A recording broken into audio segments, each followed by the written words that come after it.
finali tu. Berkane huyu tushaenda kwake akatufunga mabao mawili. Wakati huo tupo kwenye group stage ya hili kombe la shirikisho. Akaja Benjamin Mkapa tukamfunga bao moja. Kwa hiyo uwezo wa Simba kumfunga Berkane Benjamin Mkapa tunao, kwa sababu tumeshawahi kufanya hivyo. Lakini sasa kazi ni kubwa zaidi, kwa sababu tunatakiwa kumfunga mabao matatu kwenda mbele, na hiyo ni kazi ambayo inawezekana. Kwa hiyo sio swala ya kwamba tuliwafunga wengine. Huyo Berkane mwenyewe tumeshamfunga Benjamin Mkapa, akafanya vurugu, akachanganyikiwa, wakatozwa faini na kafu baada ya kuchanganyikiwa na pumzi ya moto. Kwa hapa hatumzungumzi Al Ahly, Wydad wala nane. Tunamzungumzia Berkane mwenyewe, ameshakufa Benjamin, na ndio maana anaogopa vibaya mno kuja Benjamin Mkapa. Lakini hii ni kama kifo.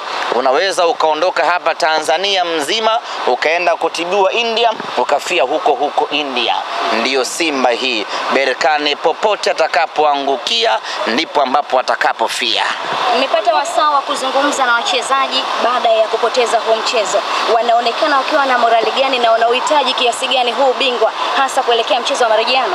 Wachezaji walikuwa na furaha kubwa jana mara baada ya yale matokeo.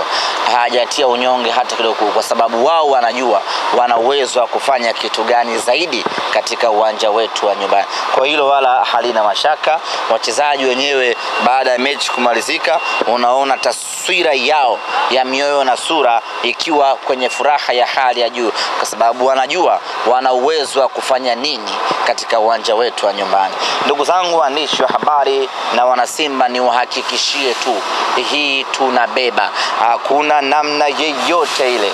Mnyama kombe liko uwanjani mbele ya watu wetu katika ardhi yetu hii ya Tanzania, kombe likaondoka. Sisi sio wa hivyo. Tumejiandaa, tunajiandaa, kombe linabaki Tanzania. Tumzungumzie Joshua Mutale ambaye hapo jana pia mara baada ya kufanya ubaya ubwela kwenye ligi kuu ameonyesha pia ubaya ubwela wake licha kwamba mmepoteza mchezo.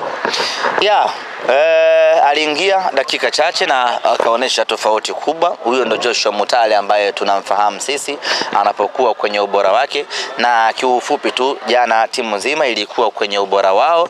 Tumepoteza magoli hayo mawili, lakini bado Simba ipo kwenye uimara, ipo kwenye ubora wake, kuanzia kwa mchezaji moja kuja mpaka kwenye timu kwa ujumla. Taarifa ya Abdurazak Hamza ikoje mara baada ya kupata majeraha? Abdurazak Hamza alicheza mechi ile akiwa anaumwa, na jana yake kwa maana ya siku ya Ijumaa alishindwa hata kufanya mazoezi sababu mwili wake ulikuwa hauko sawa sawa, alikuwa na malaria, na baada ya kuamka siku ya mechi akapatiwa matibabu na akaonekana yuko fit kuweza kucheza mchezo ule. Lakini baada ya kuingia kwenye mchezo akautingisha mwili na akajiona hawezi kuendelea na mchezo, na mwalimu akafanya mabadiliko. Kwa hiyo hana majeraha.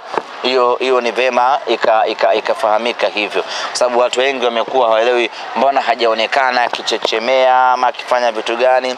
Alikuwa anaumwa malaria, na kwa mantiki hiyo basi ni kwamba anaendelea kupatiwa matibabu.